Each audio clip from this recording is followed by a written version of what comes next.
Hello everyone. आज हम पढ़ेंगे प्राकृतिक रबड़। अब देखो, नेचुरल जो रबड़ है, रबड़ वृक्षों का दूध है, यानी कि ये लेटेक्स बोलते हैं, वो है जो मुख्यतः हीविया ब्राजीलियंसिस जो नामक वृक्ष है उससे प्राप्त किया जाता है। हीविया ब्राजीलियंसिस नामक वृक्ष से प्राप्त किया जाता है। जो रबड़ है वो अमेजन बेसिन में जंगली रूप में, या हम कहें जंगली रबड़ प्राकृतिक रूप से वहाँ प्राप्त होता है। अमेजन के जो मूल निवासी हैं वो इससे पहले से ही परिचित थे और वो इसको कहूचू यानी लकड़ी के आंसू कहते थे। यूरोप में 18वीं शताब्दी में इसका प्रयोग प्रारंभ हुआ और लगभग 100 वर्षों तक रबड़ का प्रयोग केवल पेंसिल के निशान मिटाने के लिए ही किया जाता था। 1839 में चार्ल्स गुइयर द्वारा वल्केनाइजेशन की प्रक्रिया के आविष्कार ने रबड़ के बड़े पैमाने पर प्रयोग की नींव डाली। अब देखो, ये उससे पहले तो क्या किया जाता था, केवल पेंसिल के जो निशान हैं, जो पेंसिल से लिखते हैं, हमने भी जैसे बचपन में या अभी भी पेंसिल से काम करते, कुछ गलती हो जाती है तो हम उसको इरेज करते हैं, तो वो रबड़ पहले कहाँ अमेजन बेसिन में ही जंगली रबड़ के रूप में उगता था प्राकृतिक रूप से।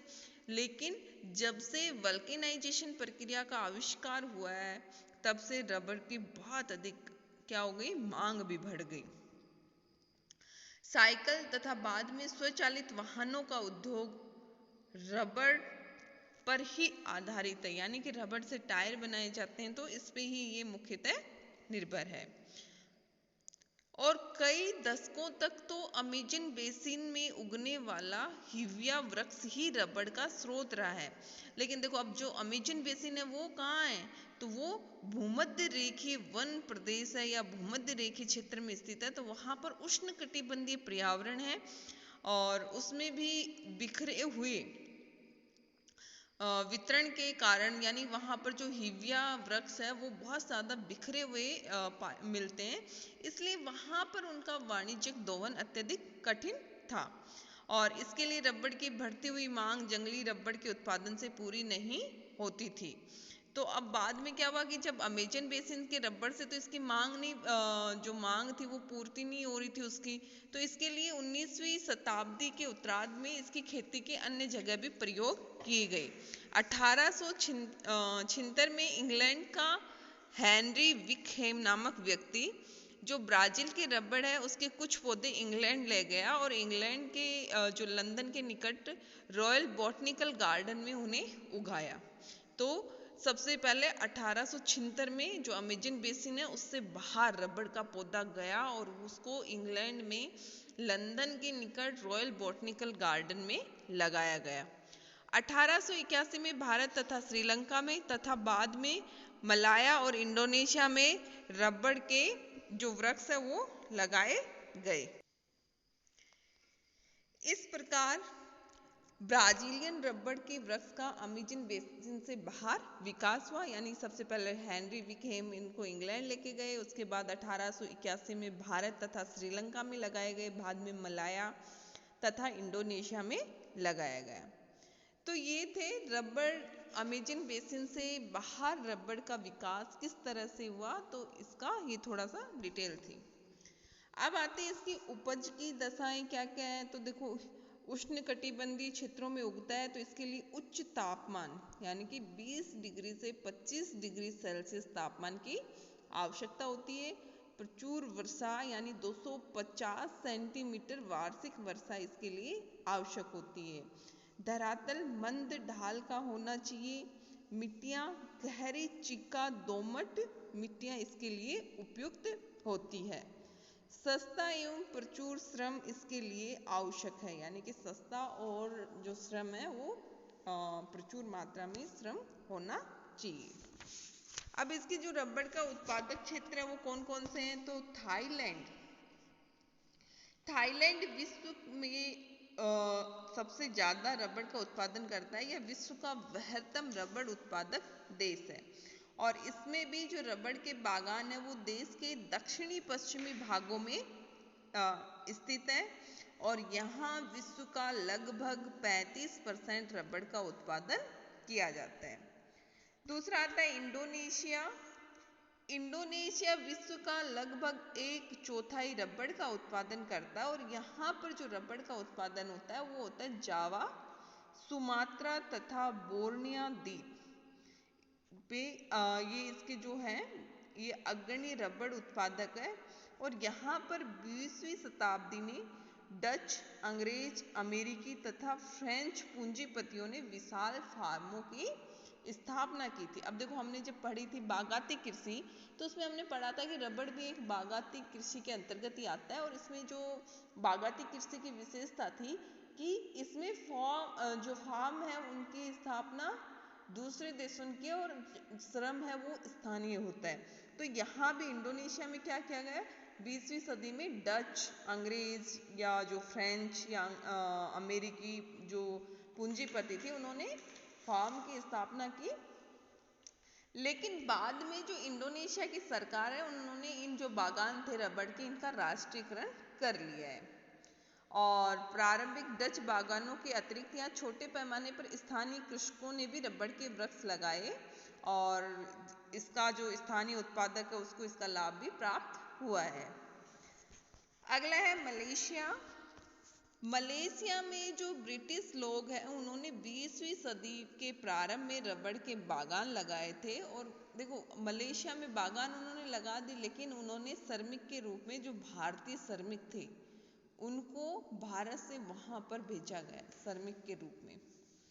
आज रबड़ मलेशिया के निर्यातों में बहुत महत्वपूर्ण है और इससे इसको बहुत ज़्यादा आय भी प्राप्त होती है। जौहर, मलक्का, सेलंगोर, पिराक, पेनांग आदि प्रमुख रबड़ उत्पादक राज्य है किसके, मलेशिया के। और यहाँ से जो रबड़ का निर्यात होता है वो सिंगापुर पतन से रबड़ का निर्यात किया जाता है। अब देखो मलेशिया में अनुकूल जलवायु है, उर्वरक मिट्टियां हैं, बागानों की समुद्र तटीय स्थिति, सस्ते जल परिवहन की सुविधा, सस्ता श्रम, रेलों तथा सड़कों द्वारा पतनों से जुड़े बागान तथा सरकारी प्रोत्साहन ने मलेशिया में रबड़ की बागाती कृषि के विकास में योगदान दिया। तो ये सब इसके कि मलेशिया में रबड़ के बागान विकसित होने के क्या कारण थे, तो ये सभी उसी के कारण है कि अनुकूल जलवायु थी, मिट्टी भी उर्वरक थी, बागानों की समुद्र तटीय स्थिति थी। तो ये सभी जो कंडीशंस है ये मलेशिया में रबड़ के बागानों के विकास में सहायक है। अगला आता है भारत। रबड़ के बागान भारत में केरल, तमिलनाडु, कर्नाटक, अंडमान निकोबार द्वीप समूह में ही रबड़ की खेती की जाती है या रबड़ के बागान हैं। इसके अलावा कुछ अन्य उत्पादक देश हैं जिसमें चीन, Vietnam, Ivory Coast, Sri Lanka, Nigeria, Philippines, Brazil, Ecuador आदि अन्य उत्पादक हैं। अब देखो प्राकृतिक रबड़ का भविष्य, तो जब द्वितीय विश्व युद्ध हुआ था 1939 से 1945 के बीच में, उस दौरान मलेशिया और इंडोनेशिया के जो रबड़ के बागान थे उनको जापानियों ने नष्ट कर दिए थे और वहाँ के जो 15% रबड़ के वृक्ष तथा अनेक कारखाने, परिवहन के साधन सब नष्ट कर दिए थे। तो 1950 के बाद प्राकृतिक रबड़ की जो मांग है वो क्या हो रही है, घट रही है, क्योंकि USA, Germany, United kingdom, Canada, Japan आदि देश क्या करते हैं, सिंथेटिक रबड़ का उत्पादन करने लग गए। तो सिंथेटिक जो रबड़ है उसका उत्पादन बढ़ने के कारण प्राकृतिक रबड़ की मांग घट रही है और जो सिंथेटिक रबड़ से प्राकृतिक रबड़ उत्पादन को भी खतरा है, यानी कि इसके कारण इसका उत्पादन घट रहा है। अंतर्राष्ट्रीय व्यापार, तो संयुक्त राज्य अमेरिका जो कि मोटर उद्योग में अब सबसे ज़्यादा वहाँ विकसित है, तो उसके कारण रबड़ का सबसे बड़ा उपभोक्ता देश है। और यूएसए क्या करता है कि जो सिंथेटिक रबड़ है उसका भी बहुत बड़े पैमाने पे क्या करता है, उत्पादन करता है। फिर भी यूएसए प्राकृतिक रबड़ का सबसे बड़ा आयातक देश है। और देखो ये इसलिए क्योंकि ये यहाँ पर जो मोटर उद्योग है वो मोटरयान जो उद्योग है वो यहाँ पर बहुत डेवलप है, और इसीलिए रबड़ का सर्वाधिक प्रयोग मैंने पहले भी बताया था कहाँ होता है, टायर बनाने में होता है। तो इसलिए संयुक्त राज्य अमेरिका सबसे बड़ा आयातक देश है। इसके अलावा United kingdom, UK, France, Germany, Canada, चीन, जापान आदि अन्य आयातक देश हैं। थाईलैंड, इंडोनेशिया तथा मलेशिया प्राकृतिक रबड़ के प्रमुख निर्यातक देश है। और अब देखो इनका जो विश्व में उत्पादन है वो भी इसी क्रम में है। थाईलैंड फर्स्ट नंबर पे, सेकंड इंडोनेशिया और तीसरे नंबर पे मलेशिया। तो ये थे आयातक और निर्यातक देश। अब देखो कुछ क्वेश्चंस ये भी पूछे जाते हैं कि जो दक्षिणी पूर्वी एशिया में रबड़ के बागान विकसित होने के क्या कारण है। तो यहाँ पर जो सबसे पहले आता है कि यहाँ पर उपज की आवश्यक दशाएं, यानी कि उच्च तापमान मिलता है, उच्च वर्षा होती है, यानी वर्षा भी 250 सेंटीमीटर वार्षिक है, और जो भी मिट्टी है वो उपजाऊ है।